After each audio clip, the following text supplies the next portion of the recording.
I'm very excited to welcome our new sponsor, Higher Nature, who have created Rekindle, which I'm currently trying out and is working a treat, a 100% natural libido-enhancing supplement for women, which contains clinically backed ingredients to give your sex life a boost. And who doesn't want that? This week's episode has been sponsored by Oh My Bod, shifting the evolution of pleasure. Hi, this is Suzanne, and you're listening to Sex Advice for Seniors. And before we get started, because I am not very good at promoting other stuff that I do, I just thought I would shout out my new booklet, Sex Toys and Supplements for Thriving in Later Life, which I'm giving as a gift to any of my paid subscribers that subscribe to my Substack, which is on sexadviceforseniors.com. It's taken me a huge amount of time to put all of this together, not least testing all of these toys and choosing which ones are the best. And not just for me, but also for men as well, along with supplements. Because once I started going down the rabbit hole of toys, I eventually got to, but what about all the good supplements that I've tried out or my partners tried out? Why don't I share those with people as well? And then, of course, I had to get a designer because I had to make it look beautiful for all of you guys.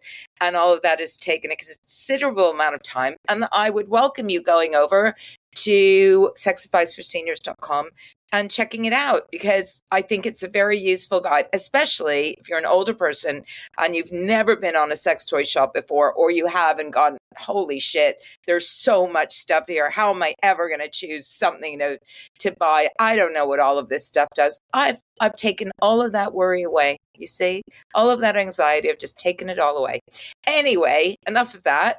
I am today with somebody I spoke to last July. God, it feels like ages ago. Austin Cresap, who's a sex therapist and is based in the lovely city of Seattle. I'm so jealous. But it's sunny here today in London, so that's good. Welcome. Thank you. Thank you. It is typical Seattle today. It is gray and a little drizzly, So but I'm feeling quite positive because actually yes, it's usually gray and drizzly here, but actually it's not. It's actually really sunny and nice. So, lovely. yeah. So I've been watching a bit of your TikTok videos. Actually, let's start with some of the fun stuff, because Okay. Okay.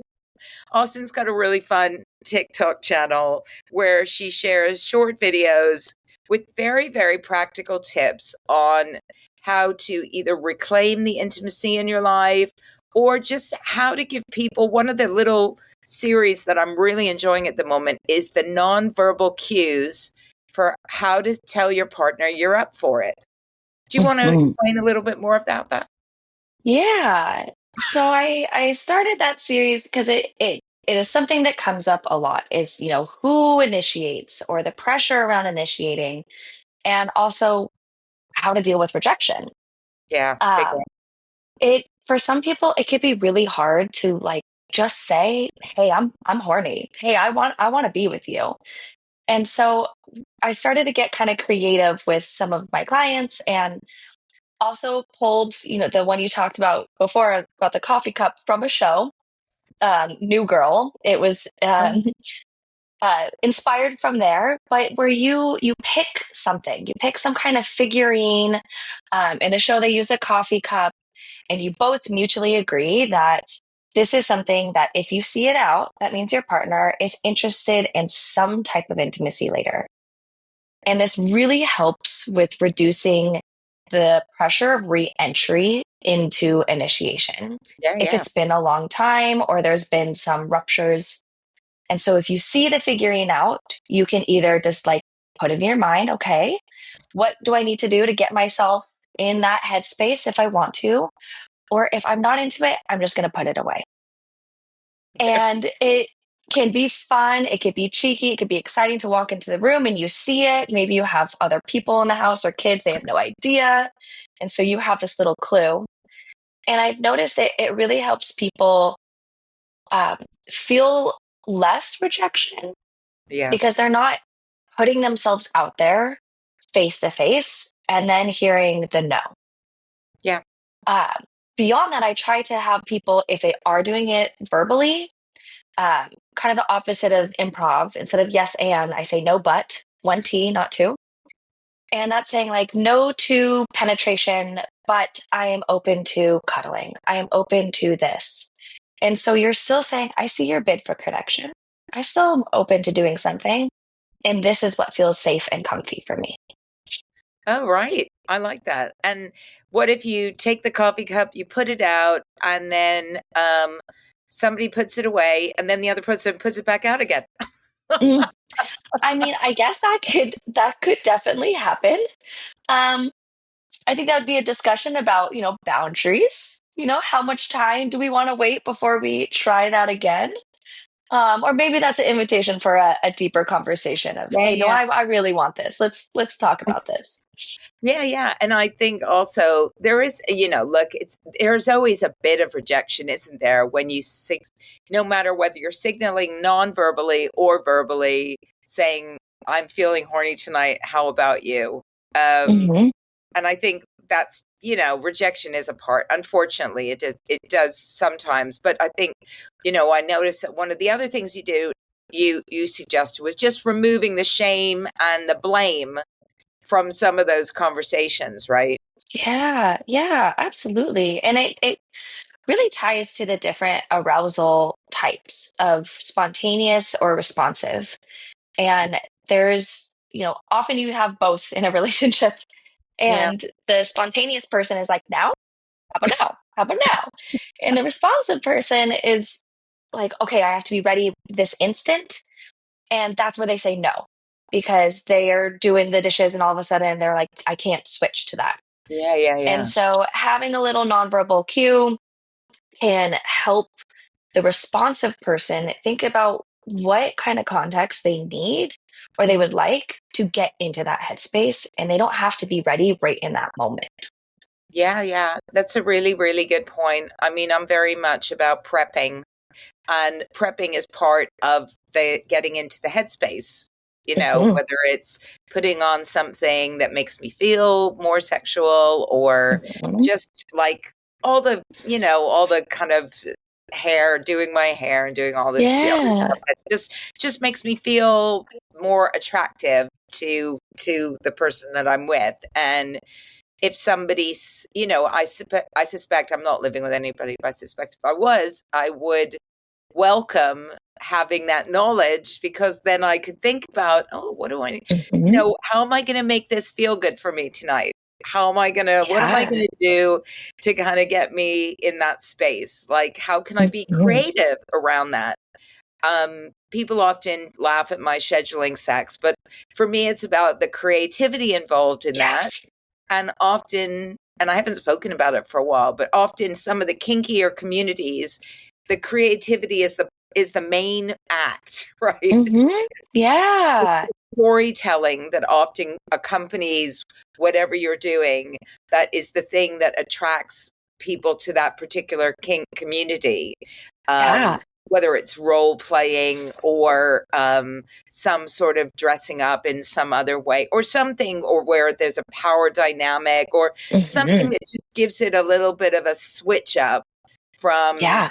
just the traditional stuff. And if somebody said, oh, I want to do that, the coffee cup was out, I could think about, well, what would that look like? Mhm. Yeah. I'm a You know? huge fan of scheduling intimacy. And the analogy I found that makes when I say that and people go, no way. This is the analogy that gets them. Um, I say, like, a spontaneous road trip. Awesome. Hop in the car, drive down to Portland. Woo! Like, what are we going to do? Fun. Great. You don't know what's going to happen. It's a good time. Scheduling a week-long trip to Australia, you're going to go back and forth. You're going to talk about, what do you want to do? What do you want to see? Is this a relaxing trip? Is this an adventurous trip? Mm, That's scheduling intimacy. You know yeah. it's coming up. You're getting yourself in the headspace. You're thinking about what you want to do, what you don't want to do, Mm, and you're building that exciting energy. yeah, And yeah, that's what scheduling does. You yeah. don't get that as much when it's spontaneous. No, I completely agree with you. I mean, of course, you get in that. early relationship energy, that Mm-hmm. first date energy where we first met someone, then maybe we have that desire for spontaneity because it feels appropriate when we're getting to know somebody, and it's that first date energy where it's just like, I just want Mm-hmm. you so badly. But I think as we get to know somebody, scheduling it in means you're prioritizing it. That's what it means for Yes, me. It means it's important. absolutely. You know, this stuff is important. Otherwise, as you said, and the coffee cup thing is kind of around a little bit around that, isn't it? Which is, it's saying this is important in our life, and Mm-hmm. I'm putting the coffee cup out because I want to be with you tonight in whatever way that looks. Doesn't, Yeah, right? But it's just yeah, prioritizing that. And all for me, scheduling it is nothing more than just making it a priority. I don't know why yeah, people find it so challenging, but yeah, I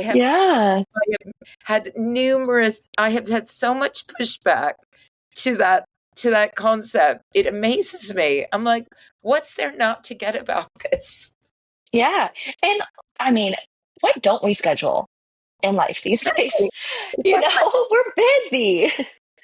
Maybe that's part of it. Maybe it's the part of it is that it should be a kind of people's feelings around sex is that it should just be a natural human reaction, which we just Mhm. fund, rather than something that is aligned more to like work or, other activities, sport, Yeah, whatever that we do yeah, have to schedule. It's like, oh, shouldn't that be the one thing in our lives that's just we're free to just be the human beings that we are? But my reaction to that is no.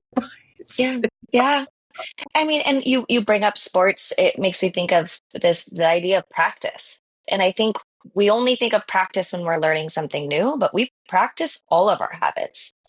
And if we don't practice prioritizing our intimacy, yeah. then some other habit is going to come in and we're practicing sitting on the couch side by side on our phones. And that's not what we really want. No, exactly. So, I noticed that in 20 last year, you did some training around something that I was quite curious about called the biopsychosocial model, um, and how it relates to female hormones and sexuality. And I Yeah. was really, really curious to understand what that training involved, and Mhm. also how female hormones do impact on our sexuality throughout our lives. Yeah, yeah. Um, the training is kind of escaping me. I feel like last year I packed in so many different types of workshops around this. But it all kind of focuses around the intersectionality of all of these different pieces. And I don't know if we could really look to one of them and say, this is what is impacting your hormones or your libido or energy. It really is a combination of all these things. We can test hormones, but they're going to be different day to day, hour to hour, where we Yeah. are in our cycle, or if we no longer have a cycle. Our hormones change constantly. What we ate, how much exercise, Mm, how we're socialized. yeah. What is the media we're watching? Because the media that, kind of speaking to, it's supposed to be free and spontaneous. That is a disservice from our media Mm, that has given us these messages. um Psychosocial, okay, psychological. It's like, what are your beliefs, what are your values, yeah. and are we questioning that?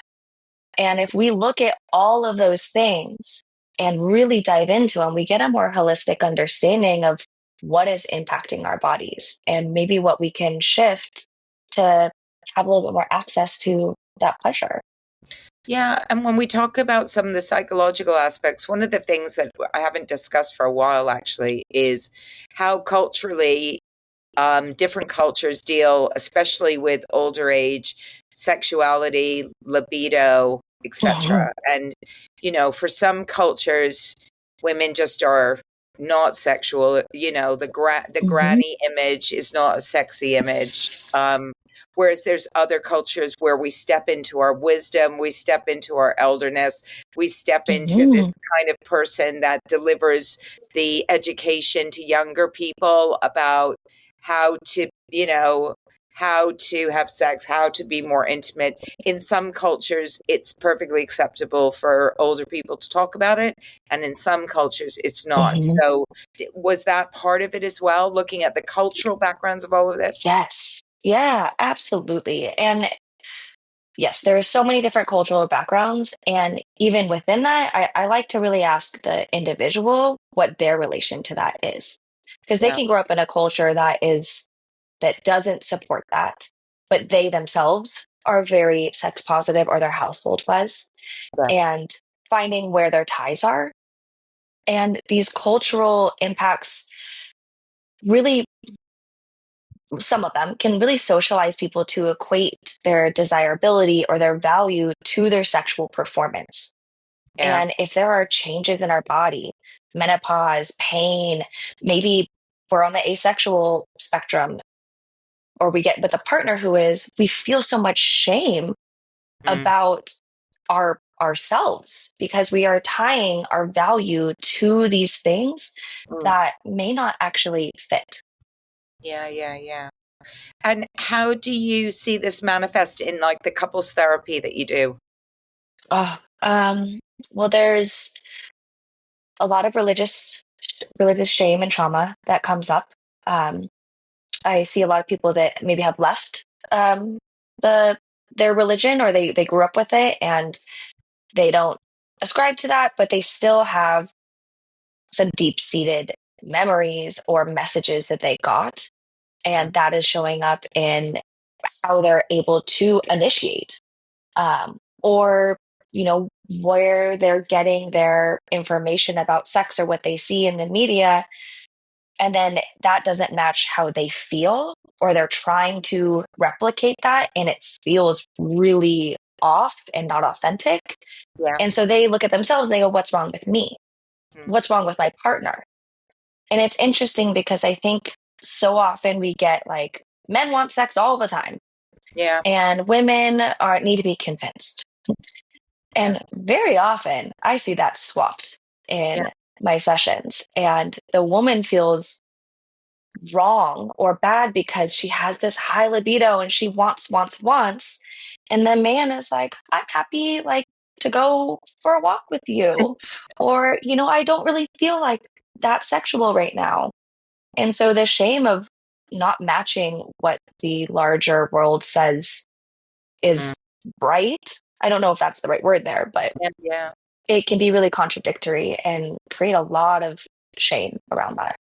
And do you think that for some of these men, some of the reason why they might not be so interested is because they feel that there's a lot of emphasis on performance from, again, from social conditioning, and also on meeting some unrealistic expectations that have been delivered Mhm. to them by the media, and some aspect about, having to be like super virile and, like a monster in Yeah. bed. You got to be all of these sorts of things, and they're just like, you know what, I'm just stepping back from that because it Hmm. feels like a lot of pressure, Yes, it is so much pressure.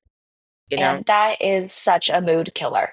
And that's going to make it so hard to really lean in. We want to get rid of the pressure and lean into pleasure Yeah. and find what that means for you, not what it means for your brother or your friends or whatever Mm, you learned in high school. You get to define that. And yeah. we live in such a performance culture around sex still Yeah. that Yeah. it removes the point Yeah. of sex, of that pleasure and that connection. And Yeah. it's more just like, what's your number? How many people can you please? Or that, texting your ex, do I still have it? Even though you have a loving partner, you just still need that because that is what is a marker of a good person. And that's just not true. Yeah, and when it comes to older people, do you see that there's this kind of stereotype of the older woman? I mean, I get it all the time on social media. Either shut up. What did somebody write me recently? That was quite funny. Like, shut up and retire, granny, or something like that. I don't know, with something derogatory. And then and people writing to me and saying, genuinely, my wife just has absolutely no interest. So do you think that's is that something that you see come up often, or do you think that's again one of those things that we've just been told and Mm. it's not necessarily reflected in the people that you've met? I don't think it's reflective as much. I think that, I mean, we definitely, there's still a lot of stigma around older bodies and Yeah, aging and intimacy for some reason. And anytime I get pushback, I'm like, well, do you still want to be having sex and pleasure when you're whatever age? yeah, yeah, So that comes up. I do hear, yep, my wife or myself, no more libido. I have zero interest in sex. yeah, And I ask, what does sex mean to you? yeah, yeah, yeah, yeah, And, like Joan Price wrote Naked at Our Age. One yeah, of her yeah, things is let's expand the menu. yeah, And absolutely. if we're looking at sex, it's just penetration and your body doesn't support that anymore. Okay, yeah, then of course you don't like sex. But if we're opening that up to other ways of connecting physically, then maybe you do want that. And that can be really nice to like give yourself permission to call more things sex and lean into what else might feel good as your body has changed. Yeah. I mean, I think, you know what? It recently, it was like today or yesterday or something, there was a guy that commented in my chat on Substack about the fact he was 80 years old, that PIV, penis and vagina sex was just off the menu, not happening. Mhm. And he was really enjoying the other types of sex that you can have, oral sex and masturbation and all of that. And he's like, it hasn't gone. I still enjoy pleasuring my partner, being pleasured. Like I'm an older man and I no longer am tied down to this whole idea of PIV sex. And it's so Mhm. liberating and I'm just having a great Mhm. old time. I thought that was a really brave statement and bold statement Yeah. for him to make, but also so great for other men that I know have struggled with, unreliable erections, as I like to call them, to Mhm. hear, because I know that for some men, is that when the erectile the erections become unreliable, they just they just can't even imagine Yeah. what sex can look like without that, right? And Yes. we have almost no role models. I mean, and I think that's the other thing, is that when I reflect upon it, people like Joan Price, who I've interviewed a couple of times, um, people like Cindy Gallop, who I've interviewed, who talks about sex with younger men, all the talk that we're now hearing about the menopause, testosterone for women, which I've Mhm. recently started taking. Like, there's quite a lot of conversation going on now about how women can keep being sexual. Okay. Mhm. Because there's this assumption that we're not. So there Yeah. seems to be quite a lot of conversation around that. But when Mhm. men start experiencing physical decline that leads to performance issues, there's nobody dealing with that in the public eye, right? Like Mhm. Mhm. nobody, George Clooney isn't talking about the fact he's not able to, Mhm. I don't know if he is or not, but Yeah, frankly, he should be. there's not men talking about it. That's Yeah. it, and it I makes think it hard. I think it must be very lonely. yes, absolutely. I think the only representation we see of it is the Viagra commercials or Cialis commercials, where they Mm. talk about, just what to do if you're not getting, reliable erections. And Yeah, sometimes it isn't physical. A lot of it is mental. And yeah, like you said, like it doesn't have to, you don't need an erection to have pleasure. There are no, so many other ways to have pleasure. And yeah. I don't think that that is talked about enough or accepted. No, and of course, the thing with Viagra and Cialis is it's not like the miracle drug, right? Yeah.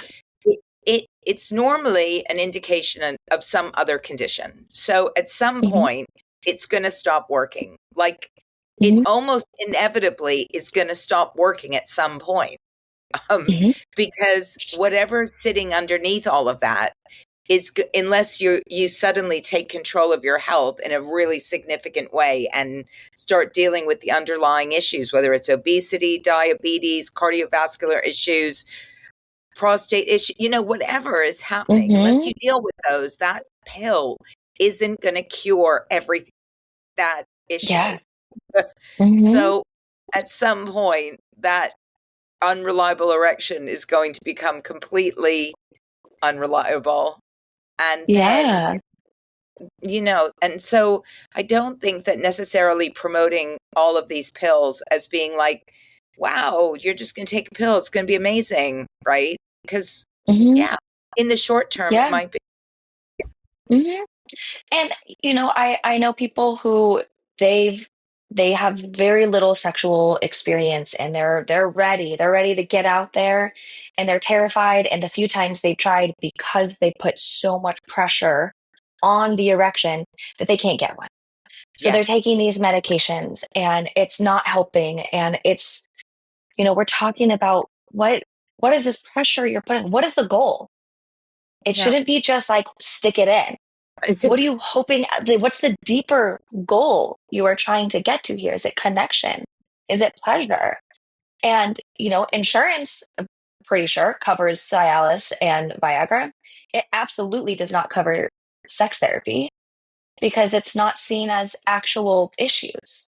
Yeah, And yeah, so there's a lack of support in so many levels and so many yeah, systems that yeah. it makes it so challenging.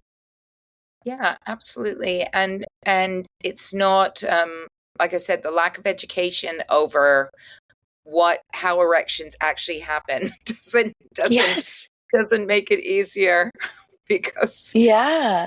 by and large, I think the more I speak to men about all of this, the more I understand like most of them don't really have a clue about any of Hmm. it.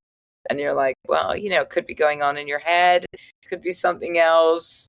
There's some other stuff that you Yeah. can do, but yeah, it's not. There's just a general lack of education, isn't there? And the fact that we put so much emphasis on penetrative sex puts a lot of pressure on men. That if we Hmm. remove all of that and just we introduce sex education in more Yes. broadly, as it's a whole buffet of activities, Yes. then young men wouldn't feel so pressurized by all of this, and older Yeah. men wouldn't feel so inadequate, I suspect. Yeah. Yeah. Right? Absolutely. Absolutely. Yeah, And I think that the partners have a lot to play here too. yeah, Unfortunately, they're they're receiving the messages too that the erection is so important. yeah, And, I hear comments and conversations of, oh, I had a date last night, but he couldn't get it up, and that ended it. It's like, what? Wait, what? Like, what about the whole rest of the night and like all the things leading up to it? Like, was that not wonderful and lovely? And could you not still enjoy each other without that one small piece of it? yeah, yeah, yeah. Yeah. Well, I've been going down the Reddit rabbit hole. I Mm. don't know if you've ever looked at the Reddit on Hmm. erectile Hmm. function, but the Reddit on erectile function is absolutely fascinating and quite horrifying as well, because it spans the whole gamut of experiences, from young men watching too much porn and then saying that they're struggling with being with a person, Yeah. somebody that they actually fancy, right? To older men who are experiencing physical decline and talking about all of that and what's going on there. And then Hmm. and then you do get, every once in a while, you get a little ray of light, which is somebody that comes in and says, wait a minute, guys, it's not just about penetration. Like, there's a whole bunch of Hmm. other stuff that you can do if that's not Hmm. working out for you. But honestly, it's so infrequent that mainly you just feel this overwhelming sense of that this thing downstairs is controlling everything. Yeah. Yeah. And then like there's also what if you have a partner that doesn't get pleasure from sex Yeah. or has pain with penetration, so that's off the table, or has some physical difficulty that makes that just not a thing. But Yeah. you still want intimacy. And Yeah. Yeah. so let's like get creative. What else feels good? Yeah. Yeah. Yeah. Yeah. We need to write a little book that's just called "Get Creative with Sex," and Yeah, and I it's a agree. and it's a coloring book, right? I love it. Let's do it. I feel like every time we talk, we come up with some really good ideas. It's a little coloring book, and every page is we just color in the people doing fun things. I think Hmm. that'd be fun. We could probably make Yes. that one up really, really quickly. Yeah, it'll be part two to your toys and supplements. You can like Yeah. maybe we can have stickers. Put this here. Stickers. I love sticker Hmm. books. That sounds really fun. But yeah, I mean, I think all, going back to the very beginning, it's so important to be creative in how you approach all of this. And for me, it's like some of the simplest things like moving the coffee cup can just be all you need to do to get from Hmm. we're not doing it tonight to oh yeah, we are. And it's going Hmm. to be really fun because now I'm Yeah. going to be able to think about it. Like it doesn't Yeah. have to be some of the biggest and most difficult conversations are often around how do I just let somebody know that I'm up for it. And as you've Yeah. explained, it can be so simple when you know Hmm. how. So, Yeah. Little emoji. Agree on something. If I send you a penguin and you send me one back, it's on. yeah, who doesn't love a nice penguin? Yeah. And Yeah. anyway, it's been lovely to chat with you, and we Likewise. we agreed that I would send you my box of never used sex toys, never to Hmm. your Thank you.